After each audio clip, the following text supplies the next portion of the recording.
Hi friends, my name's Trish Roberts and you're watching The Naked Empire, and I have tonight with me Eunice Wong, and I'll just read a little bit about Eunice. Eunice Wong is a multi-award winning actor, writer, director, and editor and teacher. Her most recent book is What the Health, the official companion book to the documentary of the same name. She also wrote The Sustainability Secret, the official companion book to the documentary Cowspiracy. She was a speaker at the 2017 Asheville Vegan Fest in North Carolina. She is chief editor of the Countering Violence Against Women series on truthdig.com, as well as the editor of Truthdig Book Review, which under her direction has won 2 National Entertainment Journalism Awards, Los Angeles Press Club for Online Critic, and a Maggie Award for Best Regularly Featured Web Column. She has written for Truthdig's Arts and Culture section, the Truthdig Book Review, and the Philadelphia Inquirer Book Review. As an actor, Eunice trained at the Juilliard School and has appeared nationwide and internationally in professional theaters. Eunice's most recent role was Lavinia Mannon's in New York's critically acclaimed revival of Eugene O'Neill's Morning Becomes Electra last spring. So Eunice is a recipient of a Helen Hayes Award, lead actress, a My Theatre Boston Award, Best Actress, a Barrymore nomination, lead actress, and an IRNE nomination, Best Ensemble, as well as being a member of the Actors Equity Association and SAG-AFTRA. As a teacher, Eunice has taught English and poetry at New Jersey State Prison, a men's supermax facility in Trenton, New Jersey, as well as yoga at Princeton's Yoga Stream Studio, where Eunice first learned about the primary precept of yoga, ahimsa, do no harm to the planet, to the sentient beings around us, and to ourselves. So that's a really, and that's the shorter version of this bio. Eunice has done acted in many productions around the United States, and she's so happy to have her with us. So I'll just bring Eunice on now. And hi, Eunice. Hi, Trish. How are you? I'm very well, thanks. So Eunice and I were just going to talk about a little bit about veganism and how Eunice became vegan and how she brought her family along with her. And also toward the end, we'll talk a little bit about her time sort of teaching, I think it was literature in the men's Supermax facility in Trenton, New Jersey, which that's a really wonderful thing. So Eunice, so if you wouldn't mind just telling us how you became vegan and a little bit about that.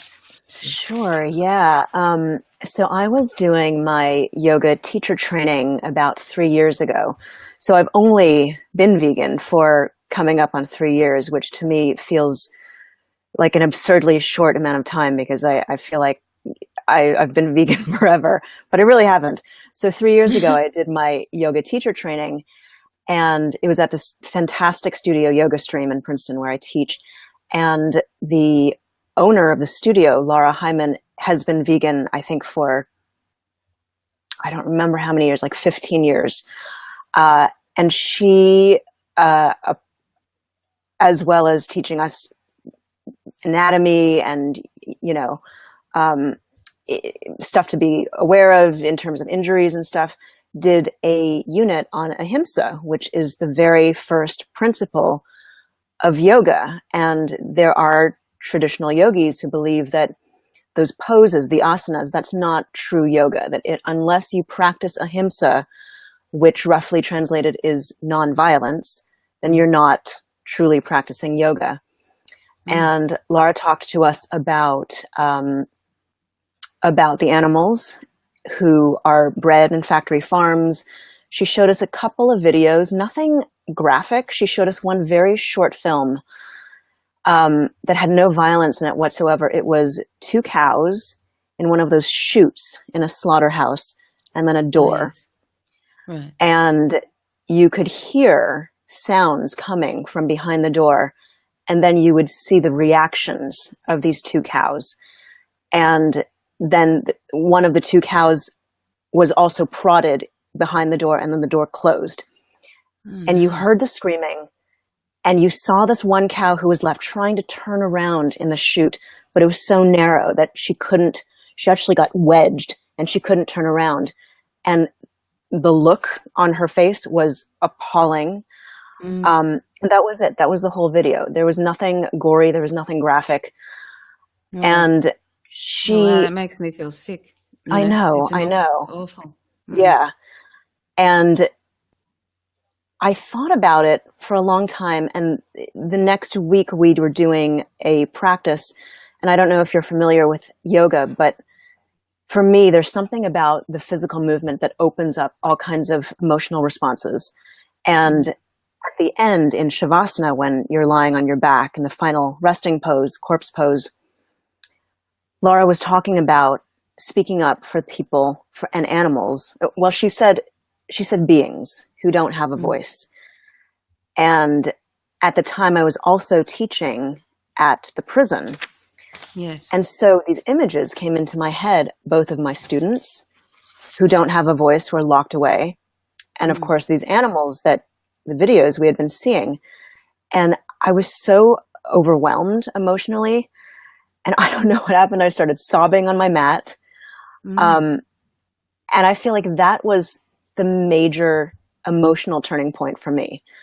And then shortly after that, I saw Cowspiracy, the documentary about the impact of the animal agriculture industry on the environment. And I was appalled because I had always considered myself an environmentalist. You know, I did all the things that people tell you should do. I recycled, I, changed the light bulbs to compact fluorescence. At the time, they weren't telling us about LEDs. I composted. I had cloth diapered both my children. So I did all these things, and I had no idea of any of the statistics in this movie. And I just felt that having this knowledge, I couldn't any longer live with the hypocrisy of saying that I cared about the environment or that I cared what kind of a planet my children lived on and still continue to eat animal products. And so the environment for me was sort of the rocket booster into veganism. But once I made the decision, I started learning, of course, about the horrific animal welfare, the torture, the exploitation, the, slavery of cows and dairy farms and hens and laying conditions. And then, of course, I did a lot of research on the health implications of eating animal products for this recent book. So the more I learn, the more it all weaves together. But the initial decision for me was environmental. Yeah, that's really powerful, actually. Like just hearing that about the cows in the chute. There's another one. I think it was made by a French producer where it just shows a sheep going down the chute, and it doesn't have any blood or anything, but you can just see the distress and the fear, and they know what's coming. Of course. And it's just a sort of a it's just awful. And just hearing you describe that and thinking that that's what's happening every second of every day, these sentient animals, going down these chutes, and they know what's coming and they can feel it in the air. Right. And they know that the animals feel fear, which is why they design these slaughterhouses the way they do in these curves so that they can't see ahead of them. Yes. And so they're trying to preempt this fear that they know the animals are suffering. So there's an acknowledgement of that. They're not just machines. Yes, that's and right. even with these blinders, they're aware. They can hear the sounds. They can probably smell something in the air that we can't smell, and related to the chemical pheromones or whatever it is that animals emit when they're frightened. Yes, and they can hear everything, and they can smell it, and it's just the actual killing floor itself is just appalling and stunning. Often doesn't work, and animals are boiled alive. Like millions of pigs are boiled alive every year, and chickens are boiled. It's just an appalling horror house. Anybody who thinks that there's such a thing as a humane slaughter, humane killing, the whole thing is an oxymoron. It's ridiculous. And it's just sort of something that and it's all hidden, and it's intentionally hidden. It's out there somewhere so that we don't have to think about who's on our plates and who we're wearing on our back. I read an amazing thing where a lot of cows, because they're they're not stunned properly because of the fast production lines. They actually are at the hide ripping machine alive. Yeah. You know, I mean, it makes you, you know, it's just, and this is what, you know, when we're not vegan, we're participating in this every day. That's something that, you know, we need to think about, that these little packets of neatly kind of bloodless packets on the Clean, shelves, sterile. and the milk containers that all look very nice and white. They've actually, often they've had titanium oxide, I think, added to them to make them all sort of beautiful and white. But all these products represent cheese and everything. They all represent terrible torture and Yeah. death, basically. Even people don't even think that milk products and cheese and all of this, they think that that's quite harmless, or eggs are harmless, but there's in fact more harm in dairy than there is if one was just eating flesh Yeah. alone, sort of thing. Much So more these are, suffering. yeah, and so this is why, you know, it's so important for us as vegans to try and when people sort of suggest, oh well, I'll just go vegetarian, or I'll cut back, or I'll whatever, that if we really reject violence and injustice, then we have to reject it all, and that means all animal products to the best of our ability. So Right. yeah, so I mean, Well, that must have been. the thing about dairy that for me was I emotionally couldn't couldn't handle it in a way, was that I had breastfed both my children for 2.5 years each, and I loved it. I had done all this research while I was pregnant about childbirth and labor and pregnancy, and I forgot to research breastfeeding. So when they came out, it was a total surprise, but it was magical. I mean, my son, he just latched on, and it really does elicit these chemical reactions in the mother and in the child. And they've done studies on this, and the bond that you feel with a breastfeeding infant is so intense and so unlike anything I've ever felt before. And to think of, you know, a mother cow giving birth to her calf and wanting to have that bond. And even dairy farmers will say that the sound, the crying and bellowing that a mother cow makes when her baby is taken away from her so that the farmer can take the mother's milk to sell it, is one of the most horrible things you can hear.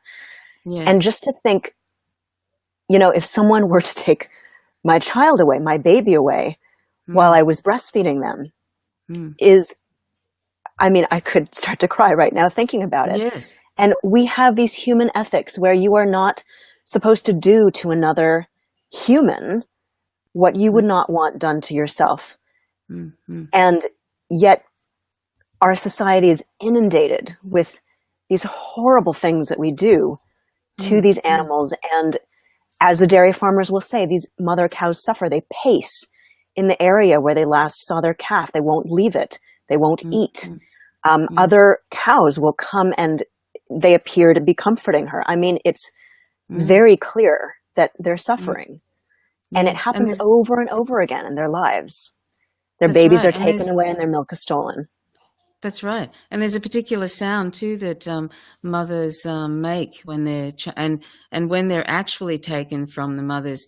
It's really distressing. I mean, you know, I've seen videos of where, you know, it's absolutely horrific watching a mother being separated from a calf, and many people may not realize that male calves are of no use to the dairy industry, so they're removed from the mother calf, and they're the mother, and then they're taken to a slaughterhouse at a day or so old, and then of course they're put on trucks for 24 hours without any sort of nutrition, and they're in the cold or the blazing heat, and then they get out, and then they're often sucking on the slaughterhouse person's finger as they're being taken across the slaughterhouse floor. I mean, this is the sort of appalling stuff, the violence that is happening every second of every day, and to 1 trillion land and aquatic animals all over the world. That's how many we torture and kill every year for trivial reasons of mostly palate pleasure, because as you know, Eunice, we don't need animal products at all to survive. We can easily meet all our nutritional requirements from plants and other non-animal sources. So the only reason we have to for all this terrible violence and injustice, the only reason we have is because it tastes good. I Yeah, mean, and actually, I think the bigger reason is convenience, because you and I yes. both know that Mm, vegan food is delicious, and mm, your taste buds take roughly 3 to 4 weeks to change.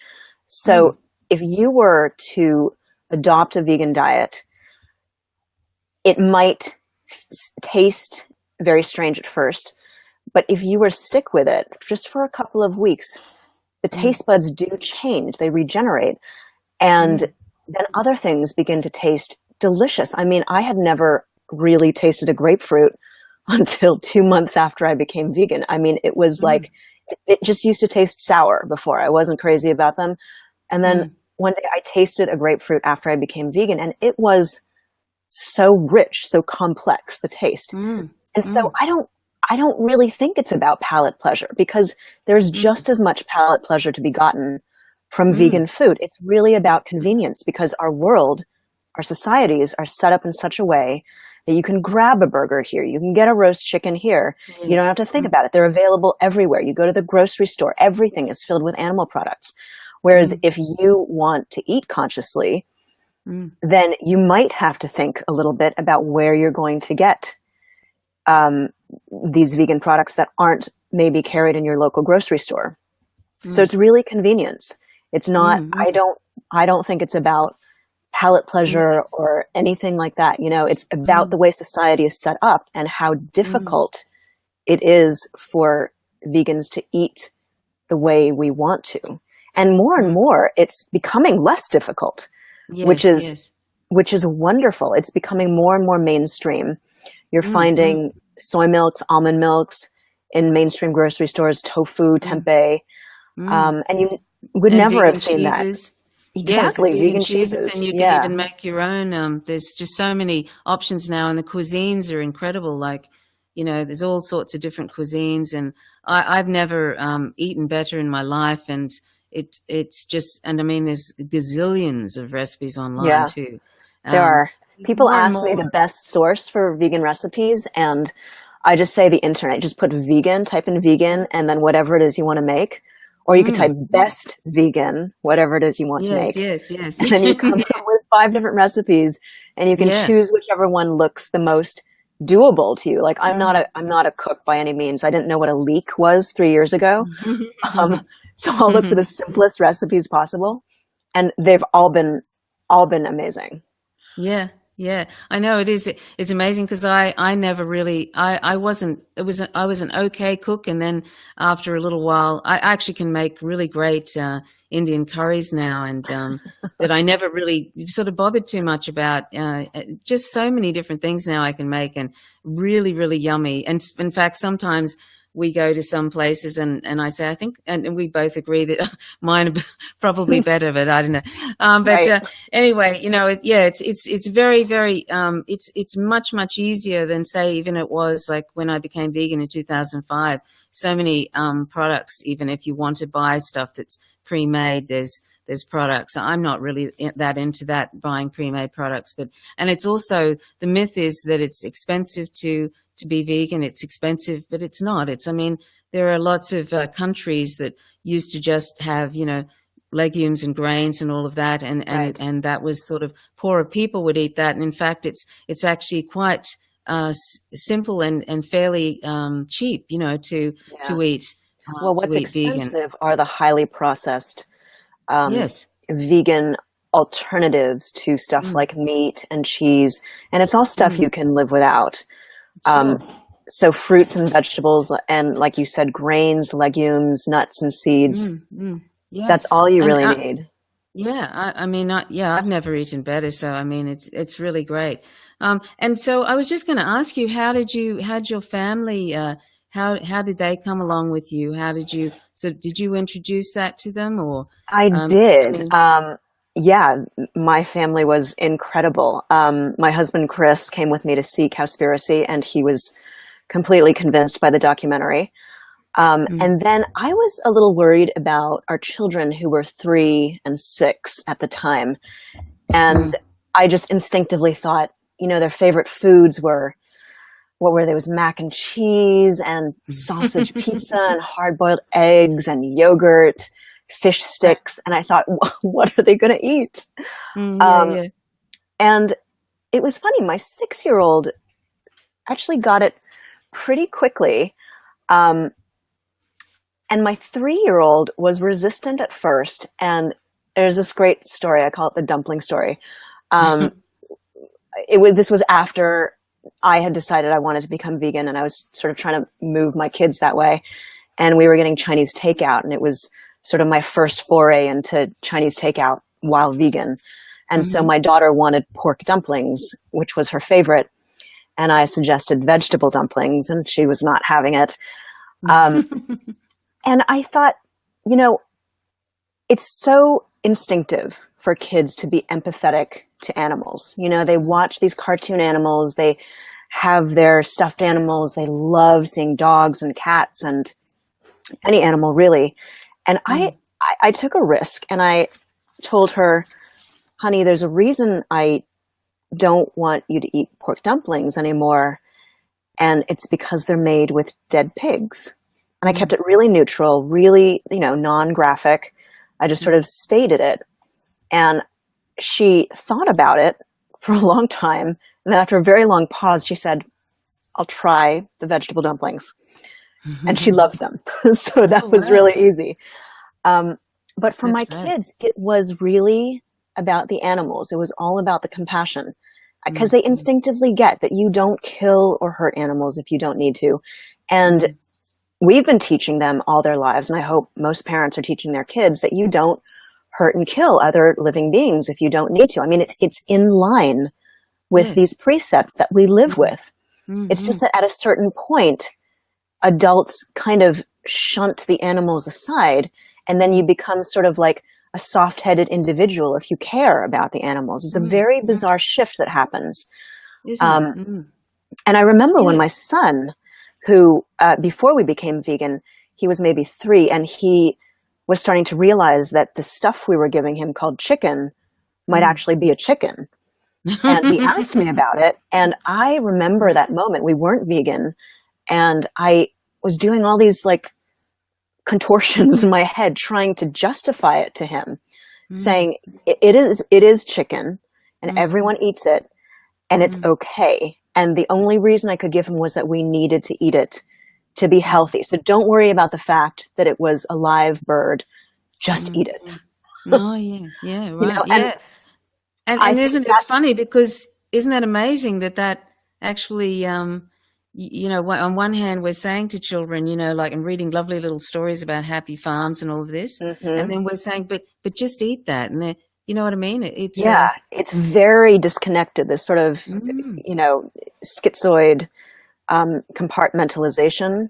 And then after a certain point, that becomes natural to the children, where they can compartmentalize violence and killing things and eating them and still believe that they're being kind and loving, you know. And I think that compartmentalization, as they grow older, comes to encompass everything, so that the way you compartmentalize a chicken or a cow becomes a way that you can compartmentalize a woman or an African American or Palestinians or prisoners or anything. You just put them in a little box, and you sort of make up these rationalizations, and you say, well, that's how it is. Put it aside, close the box. That is so great, Eunice. That's exactly what I talk about in, you know, when I talk about veganism, because, you know, this otherization, it never just stops at non-human animals. It's Palestinians, it's women, it's, you know, the LGBTIQ community. Absolutely. It branches, and it's all discriminations are related, you know, speciesism, racism, sexism, heterosexism, the whole thing. It's all related, and it all causes violence. And so, you know, and we sort of, for some reason, we're so indoctrinated when we come on, you know, are born, you know, that we just don't even see animals for the sentient beings they are. Well, it's interesting, because when you look at language, the language that we use to otherize people, it's so often animals. You know, women are chicks. They're either chicks or they're cows or they're dogs, depending on how you feel about them. Cops are pigs. If someone is acting in a really wild, uncontrolled manner, they're an animal. If people are being conformist and not thinking, they're sheep. So we use these labels, these animal labels, and we stick them on people to push them away and to otherize them. Yes.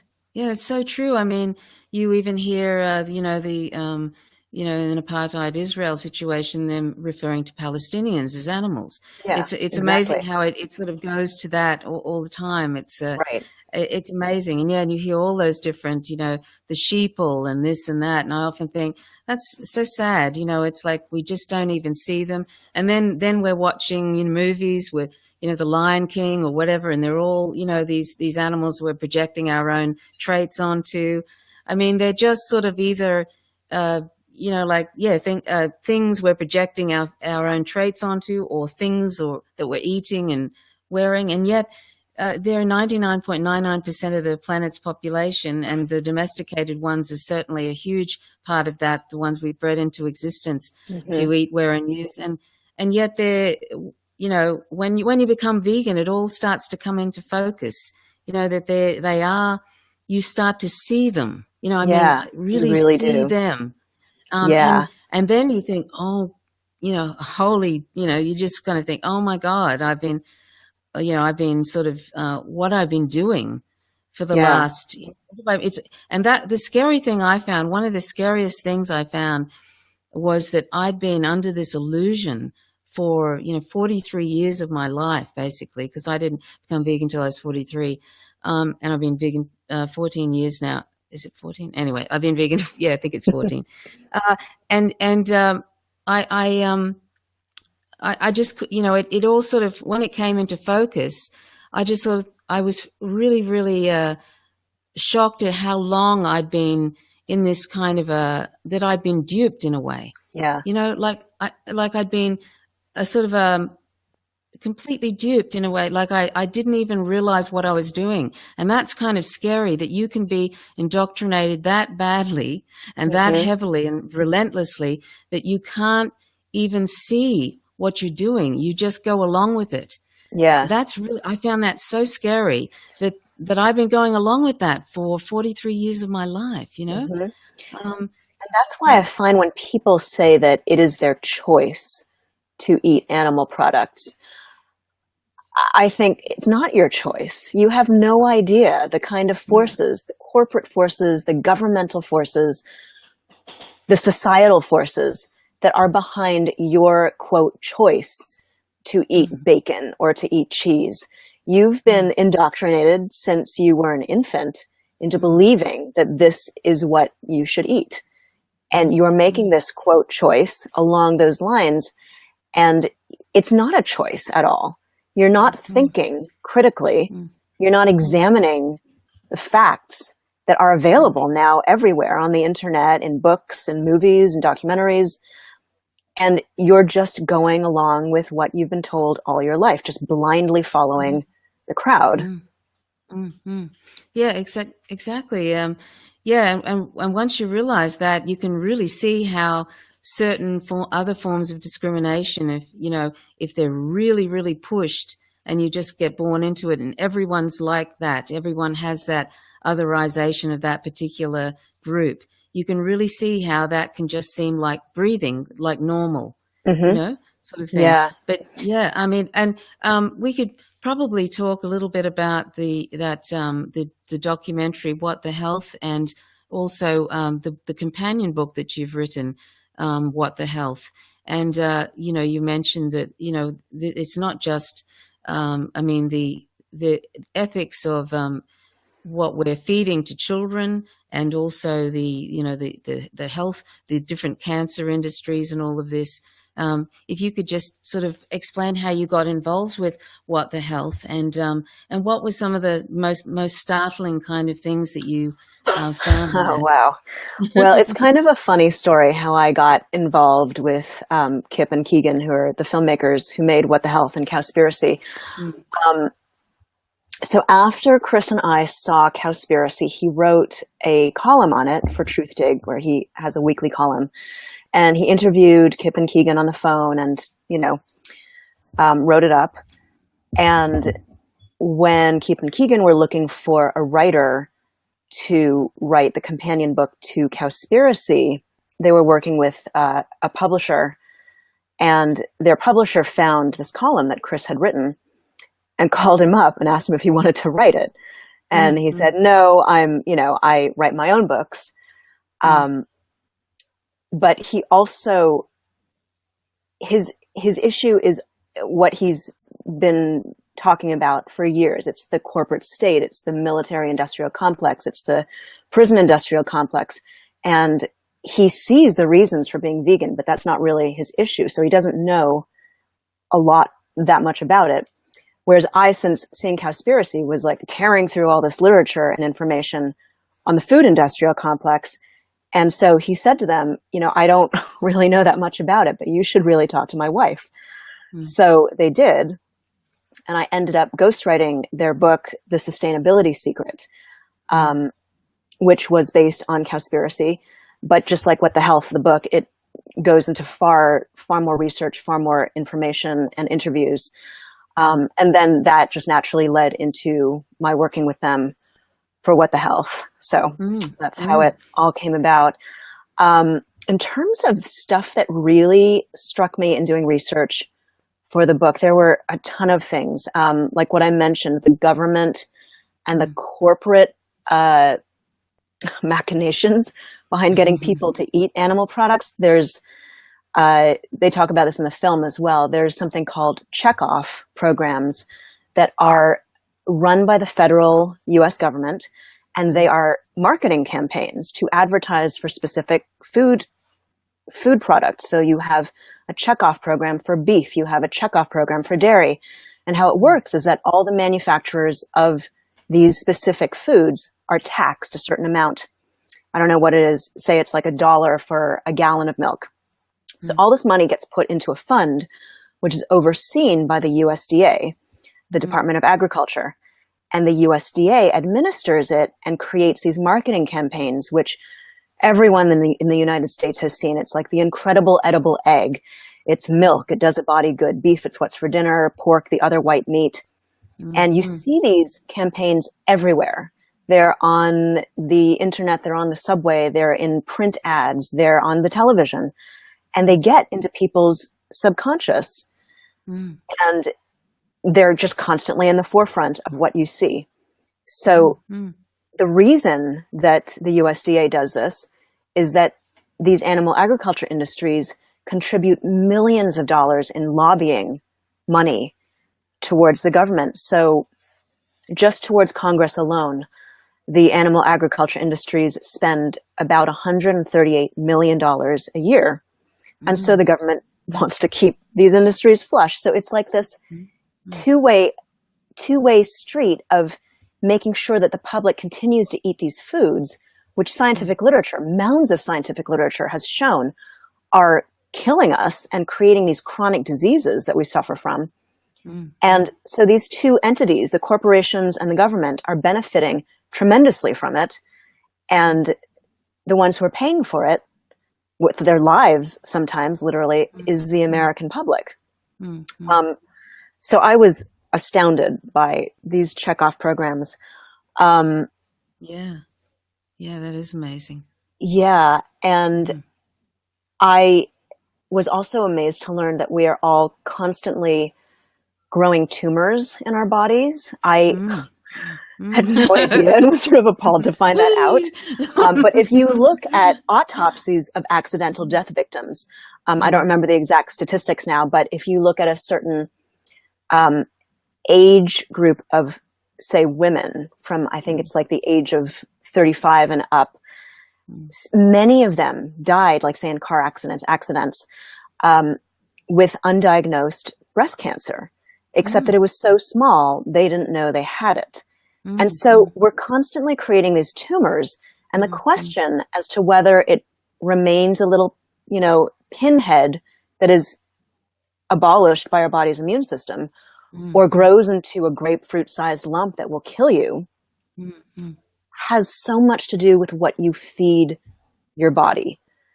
And science has shown that plants are the most effective food in fighting cancer, because there are phytochemicals, there are antioxidants, there are all kinds of compounds in plants that will kill cancer cells.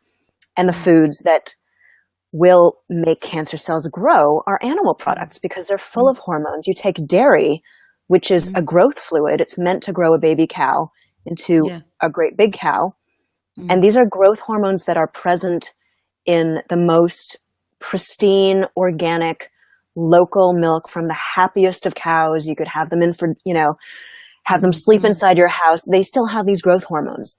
And so if you have a tiny little tumor in your uterus or in your prostate and you eat a lot of dairy, then those growth hormones will stream themselves through your tumor and could make them grow. Chicken, they feed all kinds of growth compounds to chickens to make them grow faster, to make them more profitable, so that they can be slaughtered when they're younger. And so they take up less feed, they take up less resources.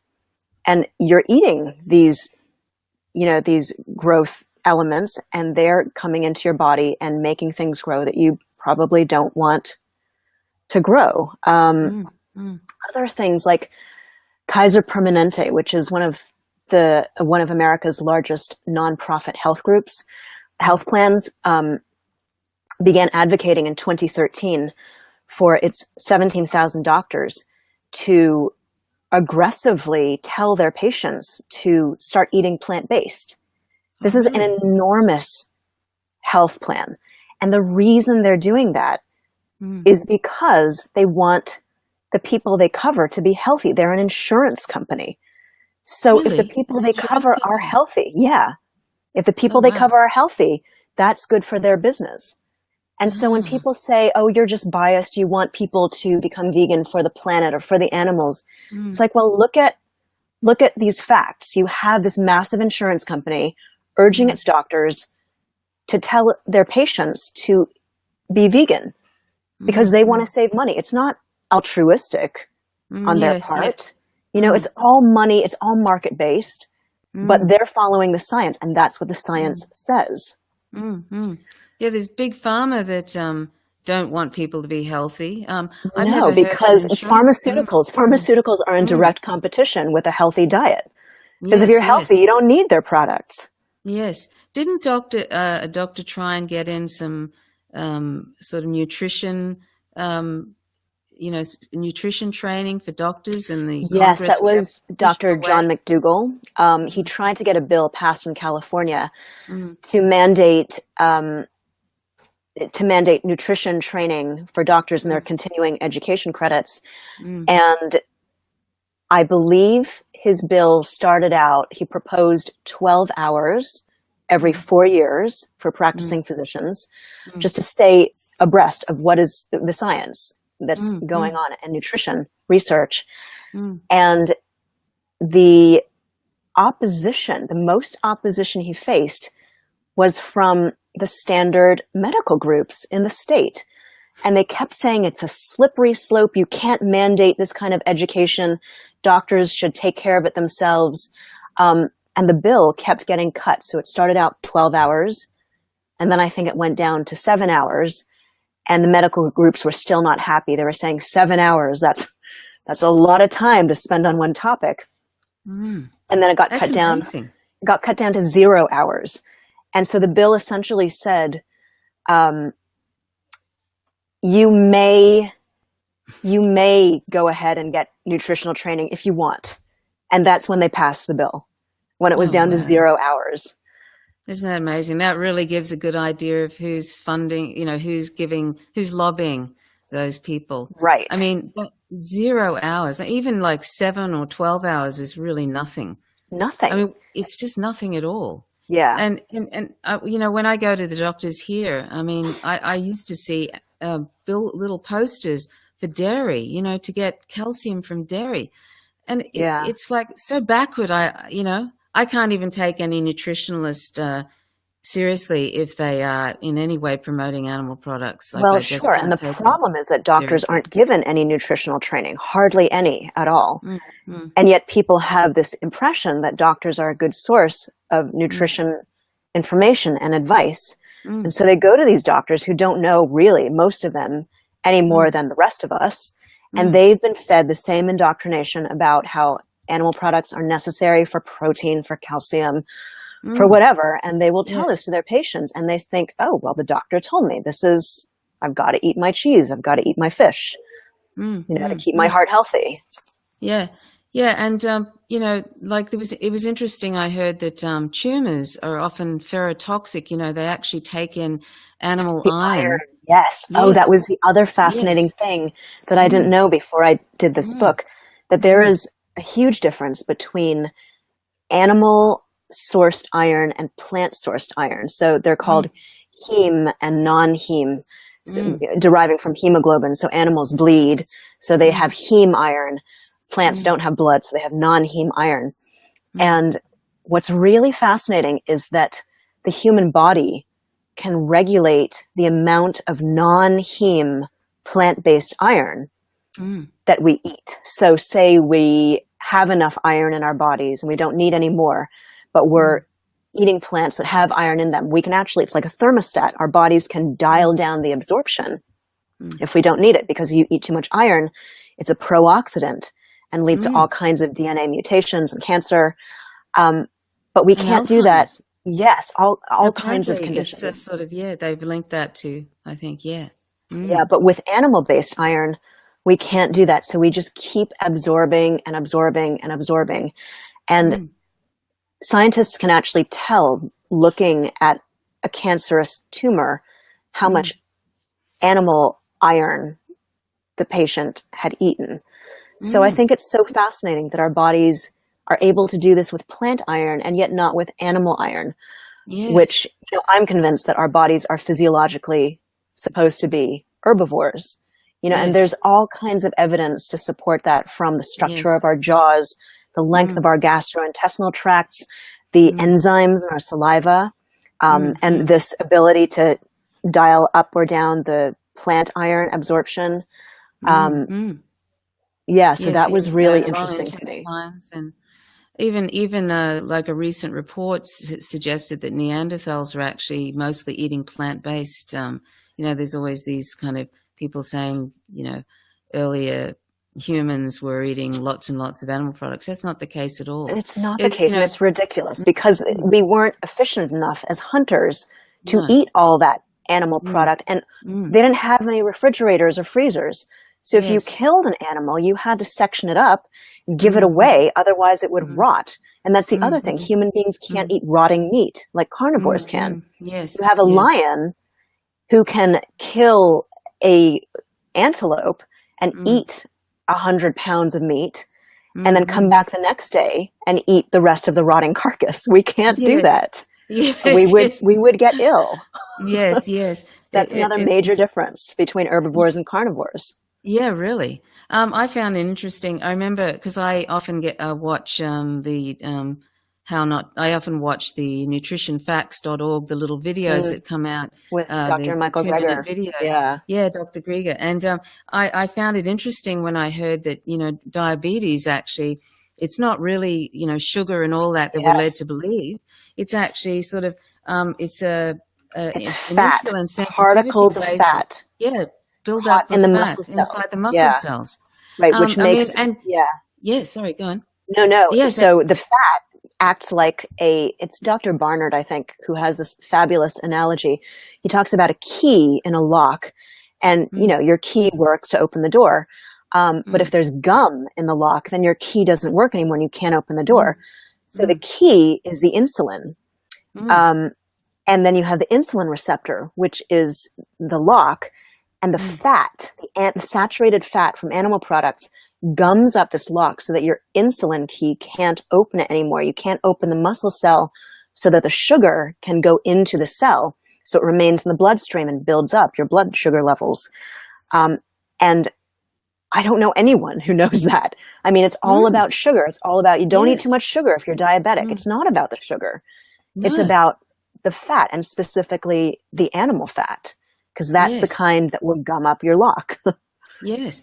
I often come across these sort of, they're science-backed studies, and through that nutritionfacts.org, and I'll sort of try and send that information to people on various social media pages that have, like those large organizations, and they just won't have a bar of it. It's like, and you sort of think, wow, that is something, the whole diabetes thing, that is the whole thing about insulin resistance due to, animal fat buildup in the muscle cells. I mean, you'd think that would be something that might be a little bit important, I for know. Well, diabetes. and you see this in the documentary and What the Health, where you go on the websites of, say, the American Diabetes Association or the American Heart Association, and they've got recipes on there for like bacon wrapped shrimp.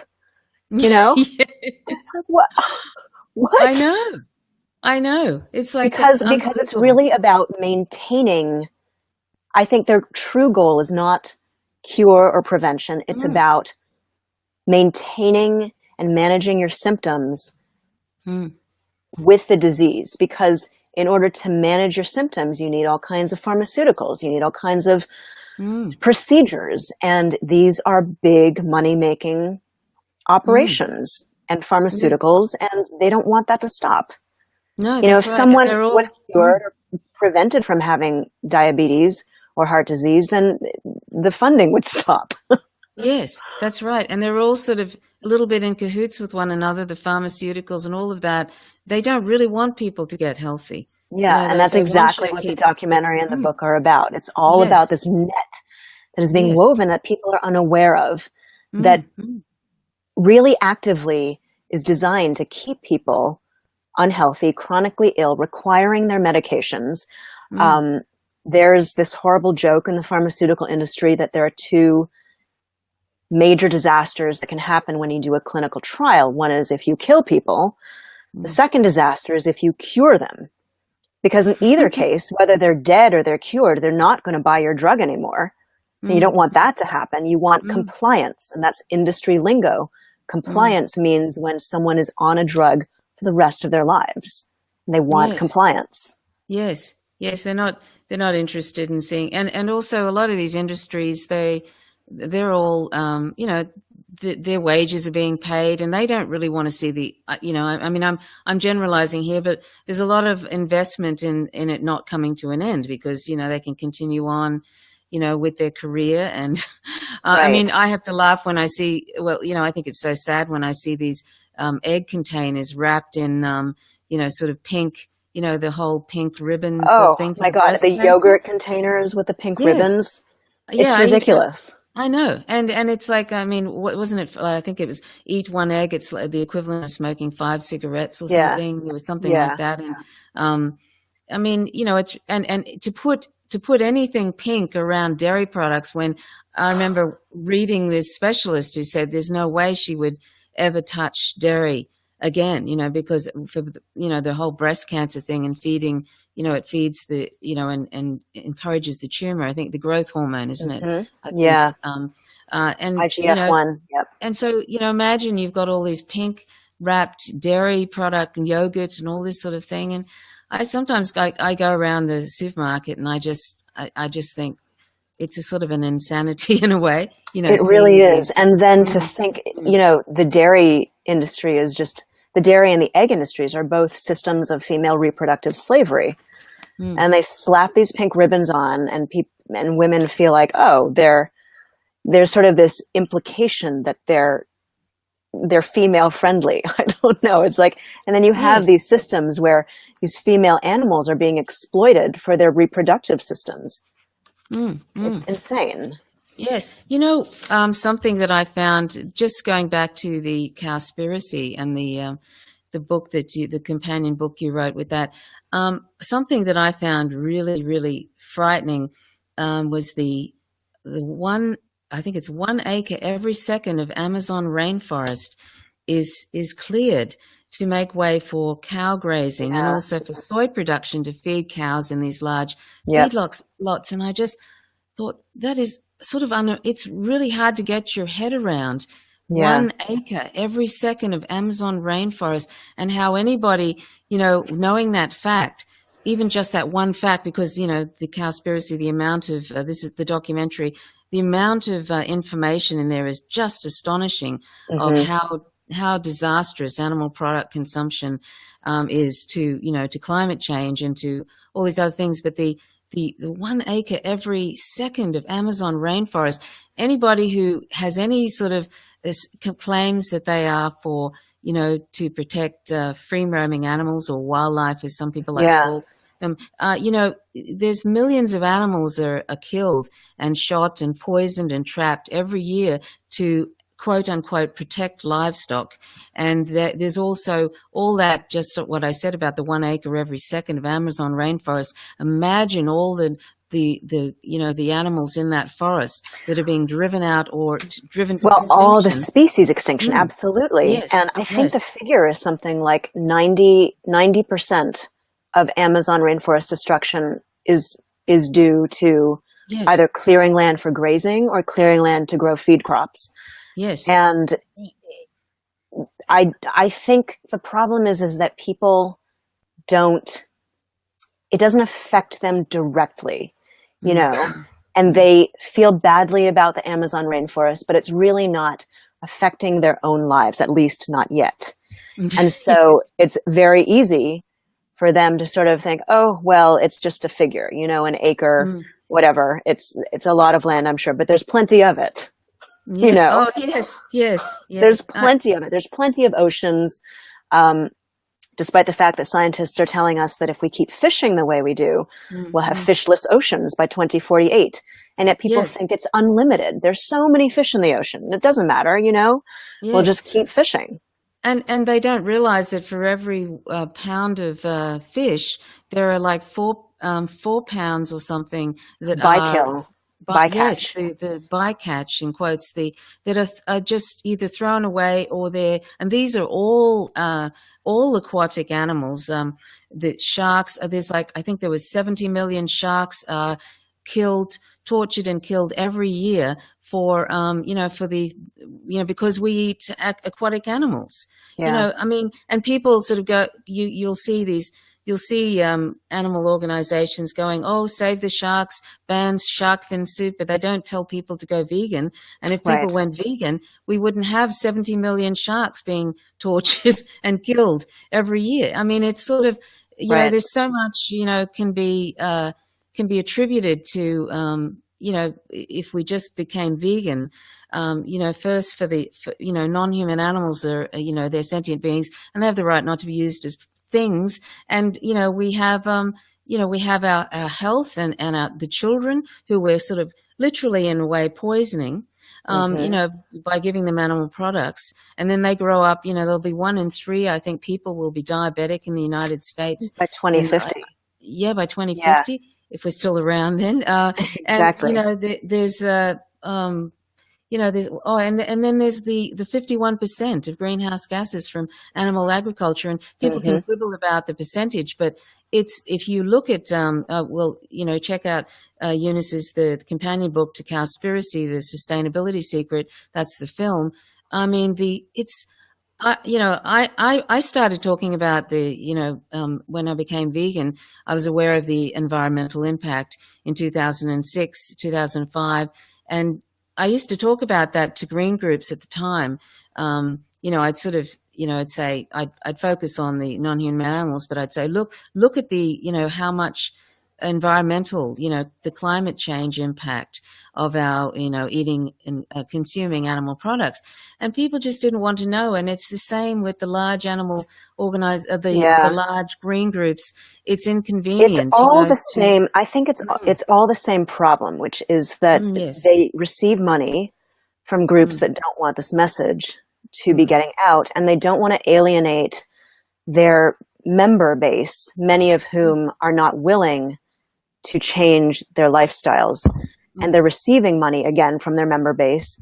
And if they were to promote a strictly vegan message, then they would lose all of these people. They'd be like, oh, you're going too hardcore, you're too extremist. I'm sorry, I'm going to take my check back, send it to someone else who will tell me it's okay to, whatever, be vegetarian. Yes. No. Yeah, exactly. And it's the same. To buy happy meat from a happy place. Yes, yes. And I mean, and in that, and people will say, oh, well, I'm eating, sort of grass-fed, in quotes, cows Exactly. and stuff. That's much better. No, well, they still all end up in the same slaughterhouse and they still have their They children do. taken from them. And And actually, grass-fed beef is less yes, sustainable than exactly. factory-farmed beef. Not that factory-farmed beef is a good thing. Yes, yes, But if exactly. you look at the amount of feed they require, the amount of Mm, water, mm, resources, the extra amount of time they need to get to mm, slaughter weight, it's an mm. enormous amount of resources. Yes, yes. I mean, wasn't it 660 gallons of water it takes to make one sort of, is it a One hamburger or hamburger, yeah, burger? one I mean, hamburger.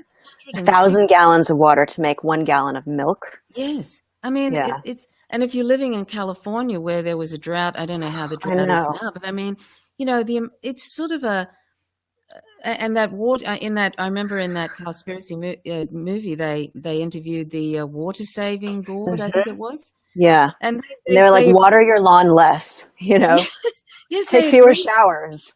Yes, the blank looks that would come over their Yeah, faces when the Kip told them, mentioned about, yeah. and they say, and Well, the most the startling. coverage of that drought in California was outrageous because they kept talking about the thirsty crops like almonds, Oh and yeah, yeah. nobody ever mentioned the the animal agriculture industry. Mm, And the governor, Jerry Brown, he had called for a state of emergency. And I think it was something like he wanted to reduce water usage by 25%. So he was asking all the residents and businesses of California to do this. But agriculture was exempt from, oh yeah. from Mm, this reduction. And that's the biggest source of water use. And it's mm, completely unnecessary. mm.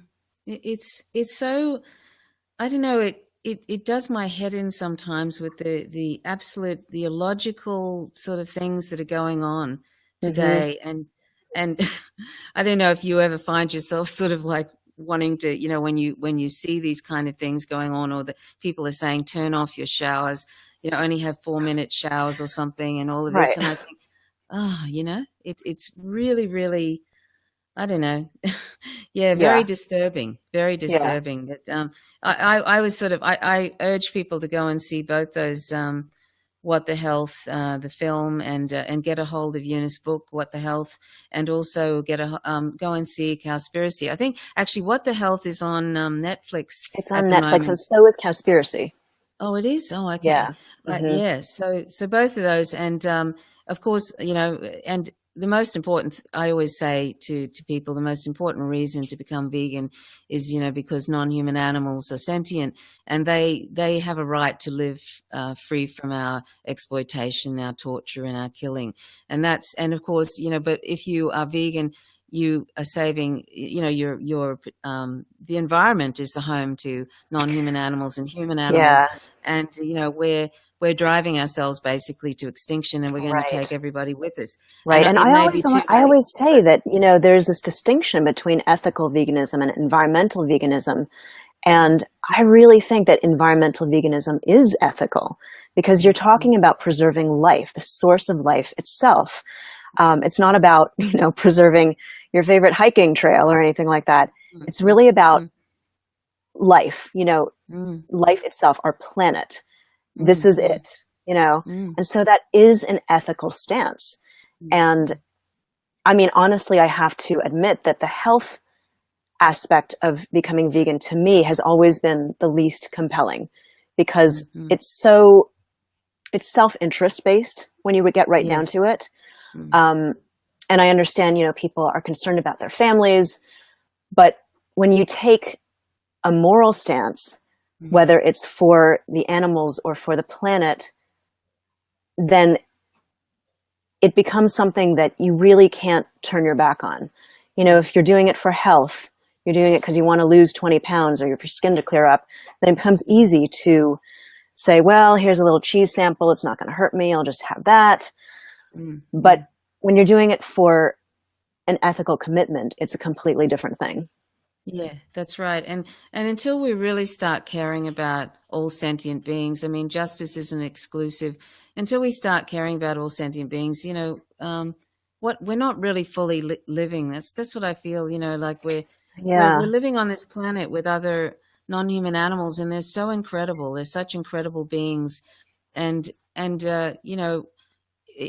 we've talked, you and I, about how when you become vegan, you become a lot more, sensitive to just even Hmm. the The smallest little beings. And I smallest say small lives. just Yeah. because they literally are small, but you become more sensitive to insects and Yeah.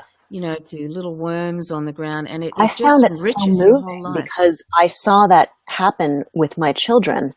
Um, they're very concerned about ants and spiders Mm, and moths. And my uh, my 9-year-old tells me that, at school, his classmates, even the sweetest, kindest kids, will take great joy in stomping on ants on the sidewalk. mm. And I actually remember doing that when I was a kid. I don't know what it is, like the sheer power of life and death. I don't know what a perverse human thing it is, but Yes. his friends do that and he doesn't, because Mm. he sees that those ants are alive and he doesn't want to hurt them. Yes, yes, and that's a wonderful thing. I mean, if It's a imagine if completely all different way of children, looking at the world. yes, imagine if all children were kind of brought up like that, to sort of really, really respect life, other Hmm. lives, and it can't help but spill over in Exactly. regard It toward ripples humans. outwards. Yeah, Yes, and it I and it agree. really does. I think there are some vegans who are only interested in non-human animals, and I think that's very unfortunate. But there are more vegans who see the connection with other the connection between non-human animal oppression and human animal oppression, and how you can't have one without the other, and also that if we imagine if children sort of grew up in that Well, the with whole that world would be that different. Can you yes, imagine if a it would be generation different. of children were brought up like that and Yes, saw yes, life in that way as something yes, precious and not to be exploited or tortured or used? I mean, yes. it would literally transform the world. I It mean, the would. problem with the world now is that we have people who see the world in exactly the opposite way, as Yes, a resource to be exploited and mined and made money off of. And that's all it is. It's just a yes, medium for growing rich, and that's why yes, we are where we are now. yes. Exactly. It's sort of been the focus has become how can you be productive? How, like in an economic sense. I, Hmm. I noticed in Australia over the last few decades how that's the focus now. How you can be productive. Well, that this world is a finite resource. We're basically heading to this unfettered capitalism.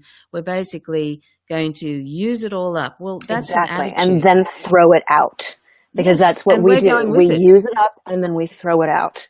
But Yes. right, this time it's like we'll be thrown out too. Yes, yes. So it's like that it has to change, and even if it is too late and we're on the precipice of extinction. I mean, I would rather us be a halfway decent species that cares I about agree. other species and cares about one another, and we stop otherizing. I would much prefer that, even if it is too late, Yeah, which it looks like possibly is, right. that we go out that way. I would Hmm. much prefer that, and I'm sure you would.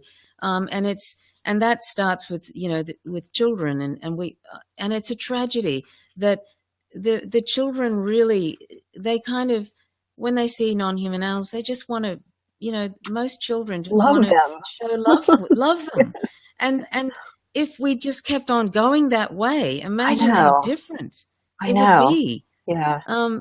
Just having that love, because they recognize the sentience in those non-human animals. Right. That's what was so hard when I was watching Cowspiracy and I saw those children. They were patting the little pigs on that farm, That's and right. they said, don't you or something about we don't name them because Hmm. they're going. And he said, "Why is that?" Because they're going to become bacon. Well, what a sad thing for a child to sort of be in that situation. But she's there because we are creating demand for animal products. That Yeah. little girl is there on that farm, and she's getting attached to those little pigs, but she knows she can't really name them because they're going to be killed. Hmm. I mean, and it's so sad. And I think that Yeah. sweet little pig there, and all, every second of every day, little pigs just like that one are in those slaughterhouses, frightened out of their minds. They can smell the death and everything, and it's completely unnecessary. Yeah. And there's a And strange mindset that we mm, talked about this before, but it's like if you carry that into your adult life, if you anthropomorphize, that was like a cardinal yes, scientific sin. You can't put mm, human qualities onto animals, then you're a little loose in the head. yes, You know, yes, you're supposed to stop caring at a certain point and become hard-headed, and yes, yes. They'll say it's a because very that's the way strange it thing. is. You Yeah. keep getting told that's the way it is and that's the way it should be. Well, people used to think that about, in the days of where it was legal slavery. There's still slavery today, and it's a different kind of a. But when it was legal slavery, people used to be told, well, that's just the way it is. Right. That group are, Right. they're our property. And I Right. mean, and just because we're being told that doesn't mean that's how it is. Just Exactly. because we think it doesn't make it so. So Yeah. we have to try and get our heads around the fact that what we've been told, what we've been indoctrinated to think about other animals that share this planet with us, and the ones that we've enslaved and domesticated to eat, wear, and use, even though we don't need to. That this is something we've been indoctrinated to do, and we're going to have to try and get our head around the fact that thinking it doesn't make it so, saying that an animal is stupid or whatever it is, or simply because they're not like us, they have incredible abilities that we don't have, and that doesn't make us lesser either. It just makes us different, and that's Hmm. the problem. We're always into this. If difference means that another group is lesser. I mean, we have to get past that. It's 2017. I We're going know. to have to move past this otherization. So yeah, I just sometimes think, wow, wouldn't it be wonderful if we could just nurture the qualities that children have, that they want to love, and they love it. And most children want to just love animals, Yeah. and they recognize the wonderfulness of them. Right. It'd be really great.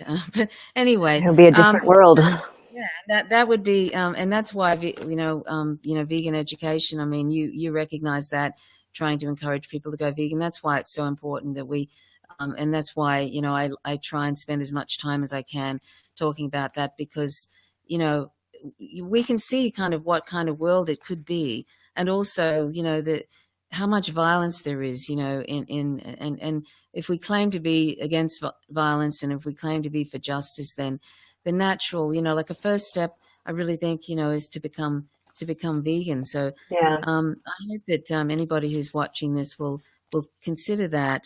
It's not difficult, and it will completely transform your life. It actually, I even found after a few years of being vegan that I was still, this whole experience was sort of deepening, and transformative. I was seeing things in different ways that Yeah. even when I just became vegan, I didn't. And it just kind Hmm. of gets richer and richer as time goes by. And I often say to people, I'm so glad that I didn't die. I'm so glad I became vegan, and just didn't, like, if the thought of dying and never having become vegan would have been seemed tragedy to me. Right. That's what I think about it. Yeah. I was just wondering, Eunice, we'll probably wrap it up shortly, but I was just wondering if you might be able to share. You did some education in the taught literature in the maximum security men's prison in Trenton, New Jersey, and I just Hmm. wonder if you might be able to share some of your thoughts about the prison industrial complex and all of that. Anything that you'd like to share about that? I think it's the human counterpart to the animal agriculture industry, actually. It's Mm, modern day mm, slavery, mm. because Yes. they're locked up, they're exploited for their labor, um, and they're out of sight. People don't think about them. My students were, I taught poetry, and it was a very small group. It was 12 men. And it was self-selected. So the guys who wanted to take a poetry class signed up. But they were really the most open-hearted and generous individuals. And they were so grateful that someone would come and talk to them as a human being. They loved writing their poems and reading them out loud because they finally had a voice. They could express themselves and be heard, even if it was in this crummy little gray room with, 10 of us sitting around listening to them, but it was still a way for them to have a voice.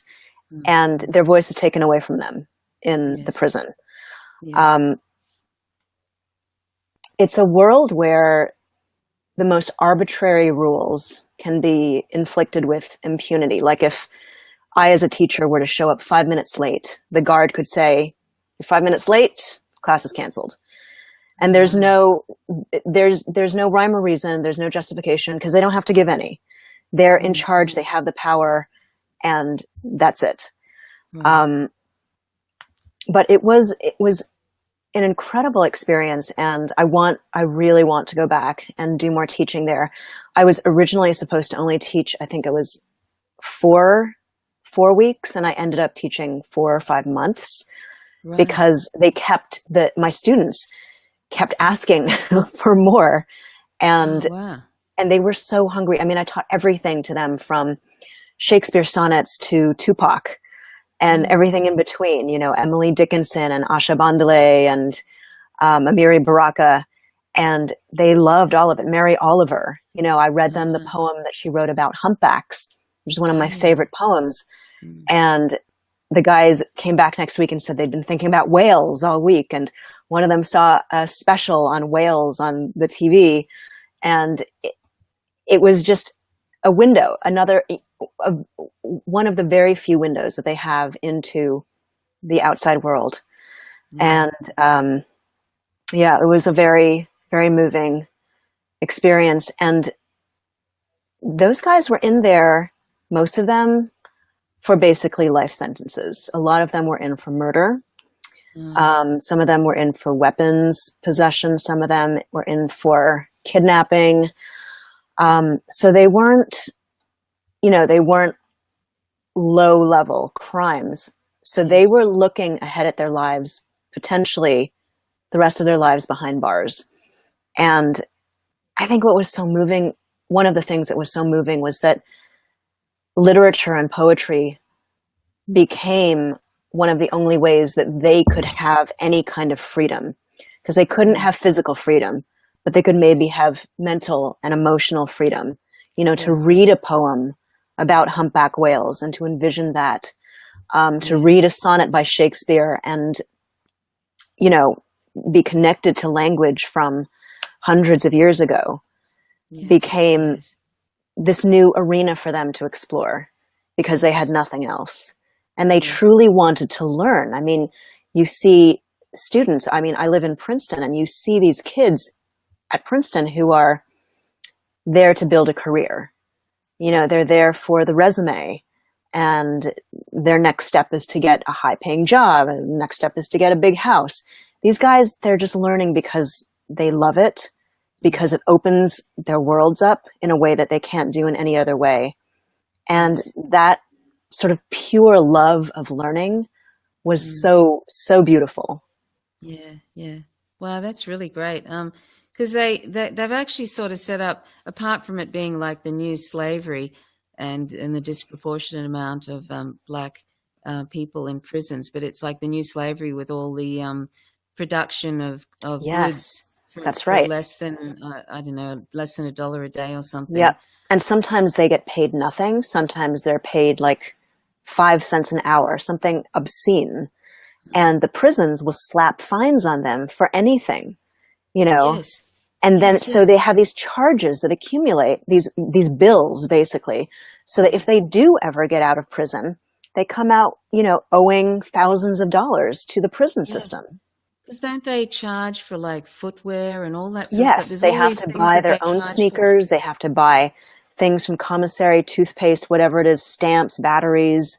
Yeah. And they're making, a pittance, less than a pittance. They might as well be making nothing. And they also try and sort of keep, they also ensure a recidivism too with this keeping those people away from their family. They make it Yeah, harder and harder for them to connect right, with their family. right. And they purposefully do it so that it would just be this sort of continual turning door sort of thing, a revolving door. Sure, And because if you have a they black man on the street, they feel like, well, we're not making any money off him, put him in prison, and that's $25,000 for us. yes, Again, yeah, it's a exactly. money-making commodity. It's like the pigs and the chickens and the cows. Lock them up, use Yes. them. They generate revenue. Yes, yes, it's illegal slavery now. It's Hmm. appalling. And I was reading something really outrageous just recently where the private prisons, they actually look at the elementary, scores of young children to decide what they, how many beds they're Oh my going to God, need in the really? future. I know, and I just thought, I was just like appalled. Yes, I just saw this recently. I forget where I saw it. Somebody shared it on social media, and I Oh, just thought, Jesus. I know, isn't that awful? I mean, what have we become? Yeah, Like what have we become to sort of like think that way? right. Uh, you know, I just and I don't know, and it's sort of like the unfettered capitalism of just where people now are just they're literally just resources or they're Hmm. disposable or resources, and it's becoming more and more like disposable or a way of trying to either by making people really really unhealthy by not giving them education or access to healthcare or whatever, so that they're constantly feeding money into this awful system, or disparate or laws like Bill Clinton introduced that end up with mass incarceration and people's going through the system and profit making from the prison industry. It's sort of like it's all designed to just do over people. We're Hmm. doing over humans and we're doing over non-humans. It's just what have we? I just sort of I don't know. It's no wonder we are where we are, really. That's Yeah, that's what I look at it. You can't go on with that kind of thing. You can't go on with that kind of attitude about sentient beings and it not end up a disaster at the end, where this is where we are. We're on the precipice yeah, of our extinction, and also on the precipice of either climate change getting us or nuclear war. That's sort of where we are, where we right. are. Where the only thing that, say for example, the US can do now is actually create weapons to sell, is like one of the bigger industries, like to make weapons to sell. Right. You know what That's I our mean? manufacturing industry now. Exactly, and that has those weapons have to be used, so let's find another war. And this is like Right. what US empire is doing, looking for more wars to use their weapons and sell their weapons. And I mean, it's just sad. It's a sad thing. But anyway, I didn't want to end up on a on a sad note like that. Well, But here's a happy note. okay. I saw that in the last 3 years, the number of vegans in the U.S. has grown by 600%.